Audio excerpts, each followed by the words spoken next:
রমজান উপলক্ষে আজ থেকে কম মূল্যে দুধ, ডিম ও মাংস বিক্রি শুরু করল প্রাণী সম্পদ অধিদপ্তর। রাজধানীর মেরুল বাড্ডায় কার্যক্রমের উদ্বোধন করেন মৎস্য ও প্রাণী সম্পদ উপদেষ্টা ফরিদা আক্তার। এ নিয়ে আরও জানাতে অনুষ্ঠান থেকে যোগ দিচ্ছেন সহকর্মী শাহিদ আহমেদ।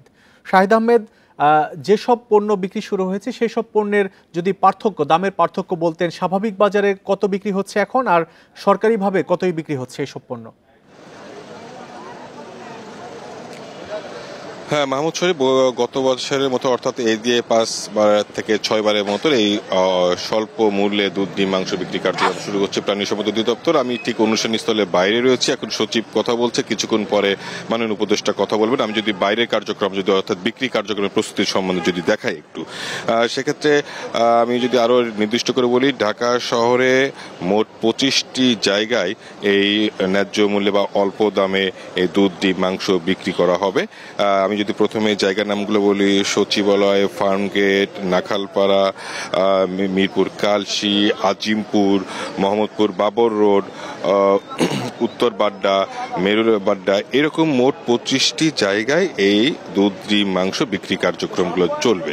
এখানে যদি দামের বিষয়টা বলা হয়, প্রতি লিটার তরল দুধ 80 টাকা লিটার, যেটা কিন্তু বাজারে 90 থেকে 100 টাকা বিক্রি হচ্ছে। প্রতি কেজি ড্রেসড ব্রয়লার মুরগি অর্থাৎ চামড়া সহ যে ব্রয়লার মুরগিটা, সেটা 250 টাকা কেজি। এবং আপনি জানেন যে রমজান আসলে আমাদের নিত্যপণ্যের বাজারে অস্থিরতা যেন একটা নিয়ম হয়ে গেছে। ইতিমধ্যেই কিন্তু আজকে শুক্রবারে বাজারে কিন্তু ব্রয়লার মুরগির দামও বেড়েছে, যেটা গত সপ্তাহে 190 টাকা বিক্রি হচ্ছে, আজকে কিন্তু 220 টাকা কেজি দরে বিক্রি হচ্ছে, যেটা কিন্তু চামড়া ছাড়া, আর এটা কিন্তু বিক্রি হচ্ছে চামড়া সহ। এছাড়া যদি বলা হয়, ডিম প্রতি ডজন 114 টাকা ডজন বিক্রি হচ্ছে, যেটা বাইরে কিন্তু বিক্রি হচ্ছে 125 থেকে 130 টাকা ডজনে। এর পাশাপাশি সবচেয়ে আকর্ষণীয় এখানে গরুর মাংসটা। গত বছর খাসির মাংস বিক্রি হলো, এখন এবছর কিন্তু খাসির মাংসটা এখনো পর্যন্ত এই তালিকায় নাই, তারা বলছে যে পরবর্তীতে দিবে। এবং গত বছরের তুলনায় যদি আমরা বলি, বরাদ্দ কমেছে, দামটা একটু বেড়েছে। গত বছর প্রতিদিন কিন্তু 2000 কেজি, 2500 কেজি গরু মাংস দেওয়া হয়েছিল, এবার কিন্তু আজকে পর্যন্ত তারা বলছে যে 1000 কেজি, এটা পর্যায়ক্রমে তারা বাড়ানো হবে।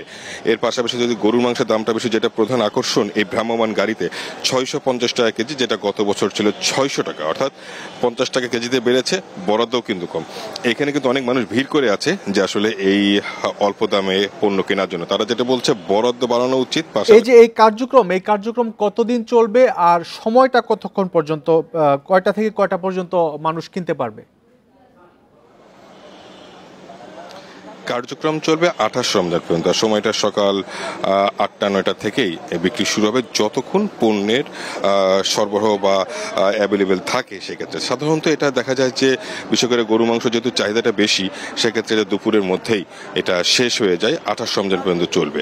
তবে এখানে যারা ভিড় করছেন তারা বলছেন যে আসলে যে প্রধান আকর্ষণ, বাজারে কিন্তু গরুর মাংস 800 টাকা কেজি দরে হয়ে গেছে। ইতিমধ্যে দেখবেন আপনি রমজানের যেসব পণ্যগুলো, সেগুলো দাম বৃদ্ধি করা শুরু হয়ে গেছে, যেটা আমাদের জন্য একটা যত হুমকি ধামকি যাই কিছু হোক না কেন, বাজারে কিন্তু নিয়ন্ত্রণের একটু দূর হয়ে যাচ্ছে। তবে এই বিক্রি কার্যক্রম কিছুটা হলো মানুষের মধ্যে স্বস্তি দেবে। তবে ভোক্তাদের চাওয়া, বরাদ্দ বাড়ানো হোক, দামটাও যেন আরেকটু কমানো হয়। এমনি বাজারে নিত্যপণ্যের চড়া দামে মানুষ অস্থিরতার মধ্যে রয়েছে। এই ছিল ভ্রাম্যমাণ বিক্রি কেন্দ্রের থেকে সবশেষ। রমজান উপলক্ষে দুধ, ডিম ও মাংস সুলভ মূল্যে বিক্রির কার্যক্রম শুরু করছে সরকার, সে খবর জানাচ্ছিলেন সহকর্মী শাহিদ আহমেদ।